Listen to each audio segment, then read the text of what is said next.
everyone, I hope you're all well. I just made myself a cup of goat's milk caramel latte, which is my favorite at the minute. It's nice and peaceful, and so I thought I will quickly film this whole video from Jackson's. So I ordered a few of these items. They're all, as you can see, kind of, you know, watercolors and a little tool here, which I will explain a little bit more in a second. But yeah, so I made this order at the end of April, but you know, technically it'll go down as May haul. I haven't been buying many art supplies at all, as you have probably noticed. I have been working with what I have, but this time I actually was a bit curious about the Schmincke Super Granulating colors. I have a few of them, and I just wanted to add a couple more, and this time I went for the half pens rather than full tubes, just to see how I like them, because they're all mixtures of pigments that you technically can, you know, mix yourself. So these are convenience colors, and I didn't want to have a whole tube unless I fall in love with the color. So I just wanted to see. So there are greens and oranges, and there is one color that I think I ordered by accident twice, which is the orange or desert orange, and hopefully I will like it, so I can use 2 pans of it. There is also the Agallo watercolor that I have ordered the first time now. I've never tried these before, and the presentation is lovely. So you get a swatch card here with their sticker, and they are super expensive. So price wise they're about double for the half pen as you pay for Schmincke, roughly speaking, and the price obviously varies according to the pigments used. But there was one color which I really wanted to try, and it's the fig green. Again, it can totally be mixed with 2 pigments here, PY151 and PG17, but like we know, when we create a mix, it's quite hard to have a consistency. So every time you want to use that mixture, best thing to do is to get a convenience color. So if you find a convenience color that you really want and you know that you love using, in my case this is sort of like a chartreuse green, and I haven't seen this particular chartreuse green across other brands, so I want to swatch it out and see how it is. So at the darkest part here it really looks chartreuse green, and then it starts to yellow out as it goes with more water. And I think on the camera the chartreuse part here is not picking up as much as it does in real life. So that's that. And finally I got this tool which is called Pen for Drawing Straight Line. There you go, and it's a name of the product and description in one. Ko Ainur it is by, and basically I think a couple of months ago, or around sort of New Year's, I have seen someone feature, or not feature, but someone use this, I think on Instagram. I really can't remember who it was, but it was one of the possibly urban sketchers, urban sketch artists. And yeah, so what they used it for, I think, if I'm not mistaken, they used it with a masking tape liquid, but I thought it would be a great thing to use it with things like thick inks. So this is India ink, a white one, and yeah, I kind of, until this day, I haven't yet found something that would work well for thin lines with thick white inks. So I don't like using a brush because it's sort of, you know, is a little bit inconsistent. It doesn't hold that much. So if I go for something fine like that, it won't hold a lot of ink, so I'll have to keep on dipping in and out, so that's quite annoying. If I go for something like this, it'll be, you know, not thin enough. And with dip pens, it's kind of works sometimes and sometimes it doesn't, so also quite inconsistent. So let me see how this tool will work. Basically, there is a little wheel that you turn to bring these two ends together, and as the distance shortens between them, this is how it determines the thickness of the line. So the thinner you want the line, you basically narrow them. The wider you want the line, you open it up. And the idea is that it somehow holds the ink in here, and then you can, you know, draw a line. The point is quite nice and pointy. I don't know if you can see, hopefully. So yeah, I will try it out today. So I had an idea of kind of making a limited color palette with these 6 colors and keep them in one palette. So I'm going to use one of my own palettes, and I'm going to stick some magnets at the bottom of the half pans, and then you know, that way it will be easier to keep them in one place.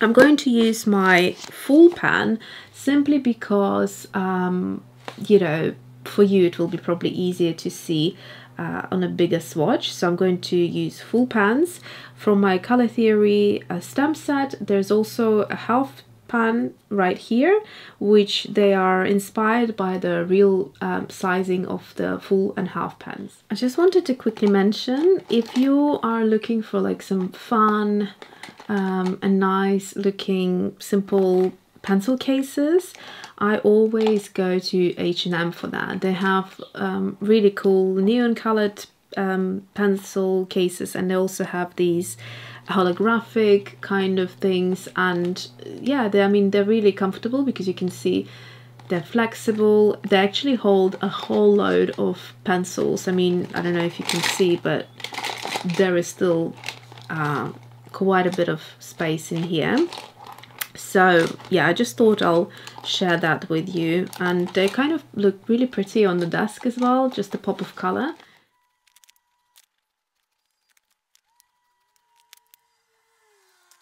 Alright, so let's stamp out the 6 colors. I'm going to stamp them like the palette is, so next to each other.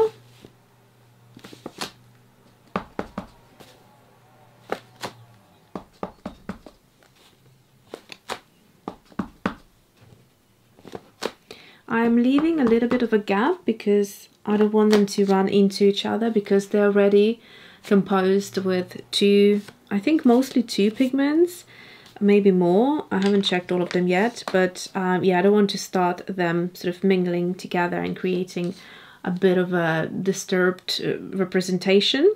All right, now to the exciting part of the video.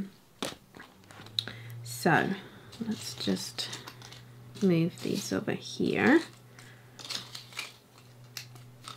I have a whole set of the blues, the glacier colors, but I haven't tried all the other colors. So they have like the desert, and what else do they have? Shire and volcano, forest. So there are kind of subgroups of them. All right, so let's start. Here we are. So the first color we have is a desert orange. I'm quite excited about this color. It looks so nice. I want to see what it looks like on paper. Okay, so desert orange is the first one. Schmincke colors are renowned to be super smooth, and that is because they're using honey. It really helps with that. I make my own colors and they end up cracking a lot during the drying period, and I'm making vegan colors, so I don't use honey, but I'm really considering whether I should, because I think visually honey based watercolors look so much prettier. Let me know what you think about that. Would you rather have vegan but cracked, or honey based and sort of more smooth? So the next color we have is Volcano Orange.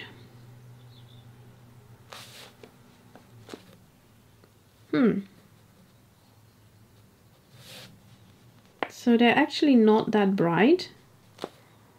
I thought it's going to be a punch of color, this one.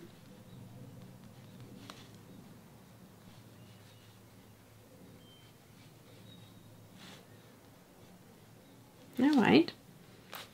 So that's that.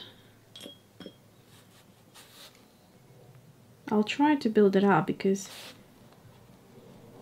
yeah, it's not really that buildable.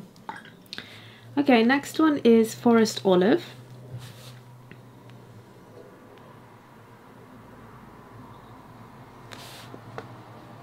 Oh, this is nice. So I picked these colors thinking about landscapes and botanical greens, that kind of a thing, so that I could still sort of mix them if I wanted to with one another, but really just to have this lovely granulation and pigment separation is what I had in mind. Next color is Shire Olive.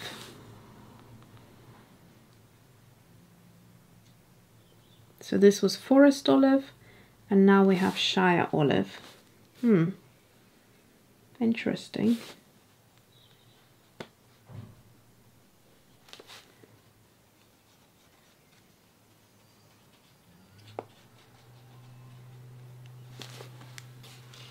This kind of reminds me, if you start mixing with cobalt teal, in fact I can see it on top.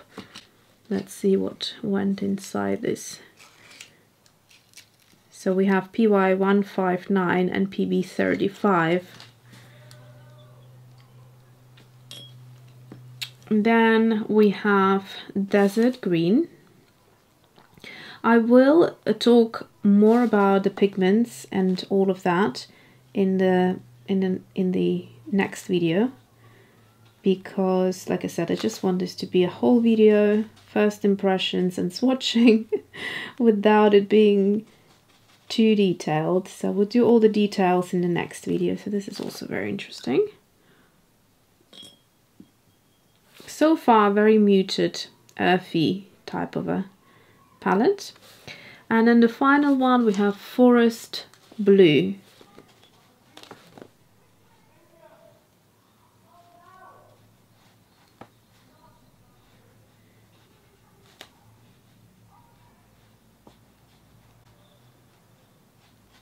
So there we go.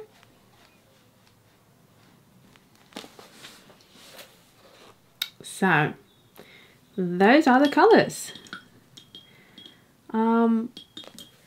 This one is actually, as it's drying, it's becoming more interesting. Yeah. So quite unusual. And I think what I will do now is also swatch out this color by Agallo, so the thick green, and then I'm going to swatch like a dark indigo type of a color for background here, so that we can test out the pen with the white ink, otherwise we're not going to be able to see it much. So I'll do that quickly, and then I'll see you in a second. So here is another honey based watercolor, and they're also handmade. Fig green. Gorgeous, just so gorgeous in the, as it is in a dry state, but we always have to swatch them out and wait until they dry to see the actual color. So I'm going to stamp that just in the middle here. By the way, the indigo I used is also Schmincke's.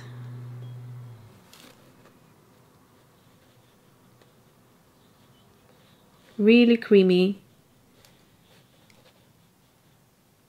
Reminds me of the Schmincke in its creaminess. Oh my goodness. I hope it dries just the way it's going on. Oh, magic. This is a chartreuse green but it's so pretty. Oh my goodness, it's exactly what I was hoping for. Oh, that's so pretty. How gorgeous is that? Right next to indigo, it works really well as well. Okay, we'll wait for it to dry. I hope it won't go more towards the yellow side as it dries, but it's so gorgeous. And these are really, really pretty as well. Can't wait to play with them and like do, you know, color wheels and all that good stuff. Okay, let's see. So this is still a little bit damp. I'm just going to go ahead and use a drying tool and then label everything, come back, and we'll start with the drawing tool here. Right, so wish me luck now with the Bombay ink. I haven't used it in a long time. So this is Dr. P.H. Martin's Bombay White India ink. I'm just going to give it a good mix because it does settle. I'm not sure if there are any little mixing bowls inside. I can't hear anything unless they're stuck within the pigment. So these are pigment based. They're light fast, they're waterproof once dried. Non-clogging, it says here, non-toxic, flows smoothly without tip drying. Holds a line without spreading. All the good stuff it says here, but I did find it difficult to have a smooth kind of flow like it says. With a dipping pan, it didn't feel as smooth. So I'm just going to, I'm hoping it's all mixed up. Right, I don't know how thick or thin I need to have this, like totally new to this experience. So I'm gonna go in and I can see there's now ink inside here. So you can see that. And let's see if we try to draw with it. Oh no, what is that? That's super thick. Does it mean we need to go really thin?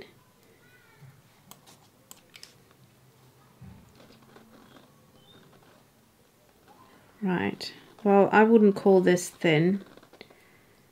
I would probably get a much thinner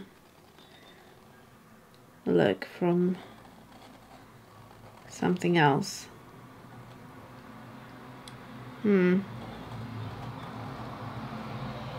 Not too impressed at the minute, I have to say. Maybe I just need to try it out a bit more. So I'm going to, maybe I need to wipe it on the outside so that we don't get the ink from everywhere falling onto the paper. Let's see how that goes. So I've got ink here, and fingers crossed I can get like a thinner line. I mean, this is really not thin.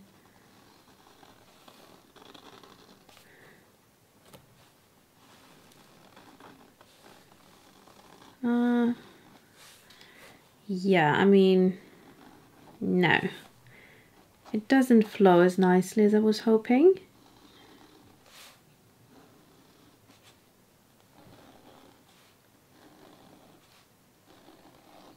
And also it's losing its opacity for some reason. Could it be that because I shaked it up there's a lot of air in here rather than ink? And that's why it's happening? But how would you use it without shaking it up? There's a lot of questions I have here. But it's definitely not giving me a fine line that I was hoping.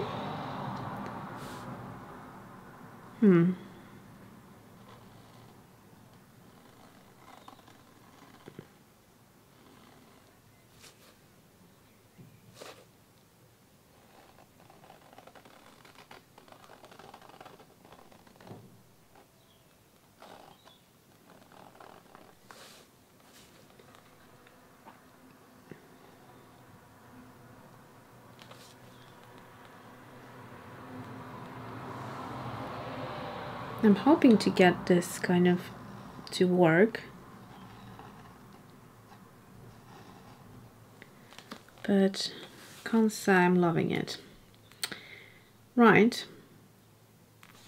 Maybe I would need to load the ink into here with like a brush or something.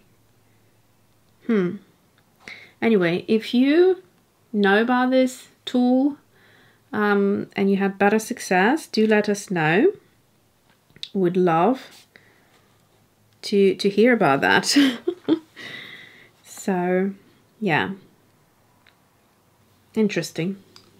I can see this more for masking tape, because that would be quite thin line for masking tape, but not thin for when it comes to drawing. Also, I wouldn't let it sit here. I would immediately wash it off in water, because this is permanent. Once it dries, it dries. So do go ahead and wash it immediately in a jar of water, just like what you do with your brushes here. Just like that. And then wipe it dry, don't leave it wet